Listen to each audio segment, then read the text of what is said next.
The new Loki series on Disney Plus starring Tom Hiddleston is setting out to explore where the God of Mischief disappeared to when he grabbed the Tesseract during Avengers Endgame.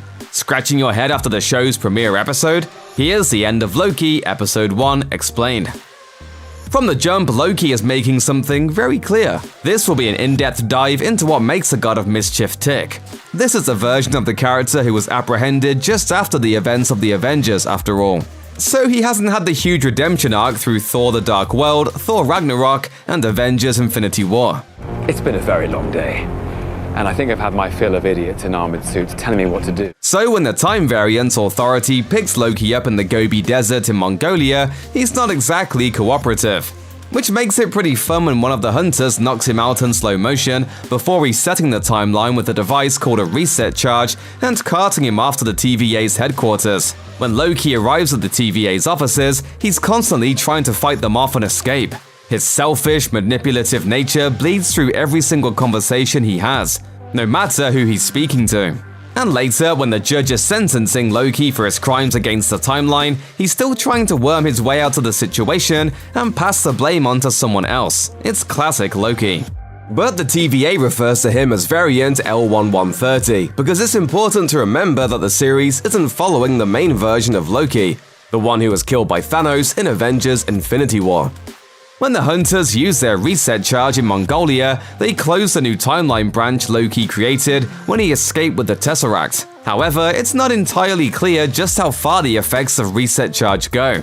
As the judge tells Loki during his trial, the Avengers were supposed to go back in time to retrieve the Infinity Stones. So just how far back did this particular repair of the timeline go?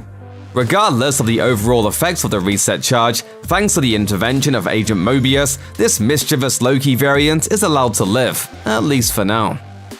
Owen Wilson is a breath of fresh air in the MCU as Agent Mobius. He's a welcome addition here, as his laid-back, casual nature helps the weirder elements of the series go down a little easier. Loki introduces Mobius as he's in the middle of hunting a particularly violent variant in France in 1549. Although the writers are careful not to mention exactly who this variant is. Although the bureaucratic nature of the TVA might make its employees seem a little cold, Mobius clearly has a softer side, which we see when he tries to get more information from the French child about what happened in the church and who killed the hunters. The kid ominously points towards a stained glass window depicting the devil, and who else is well known for wearing a set of horns in the MCU? You guessed it. Anyway, as entertaining as he is, Mobius has a crucial role in the show. He's smoothing over any questions that Loki or the viewer might have about the TVA and what they do. He's also the stepping stone to understanding Loki on a psychological level, as he does a masterful job of getting under his skin in one of the best scenes in the episode. When Mobius takes Loki into a room called the Time Theater, the pair re-watch some of the key moments in the God of Mischief's life. This includes a brilliant scene where Loki is revealed to have been D.B. Cooper, the real-life man responsible for hijacking a plane in the 1970s for a $200,000 ransom before seemingly disappearing. The answer to this bizarre historical mystery? Heimdall pulled Loki out of the sky using the Bifrost. Yes, that's hilarious, but it's only to catch audiences off guard as the conversation takes a much deeper turn and puts Loki's lifelong motivations under the microscope, specifically his desire to rule.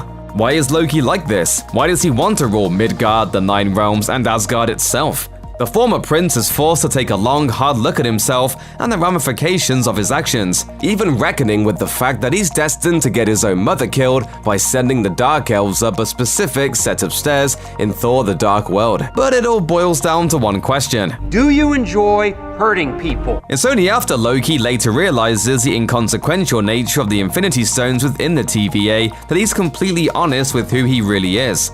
By watching his own life and his brutal death at the hands of Thanos play out in the Time Theater, he finally embraces the truth. Loki's violence is a cruel, elaborate trick to make himself seem like a terrifying person so people will fear him, even though he himself thinks he's weak.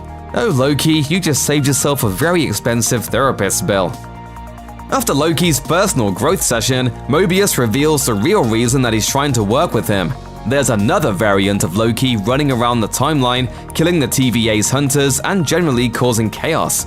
What's the best way of tracking down a vicious variant of Loki?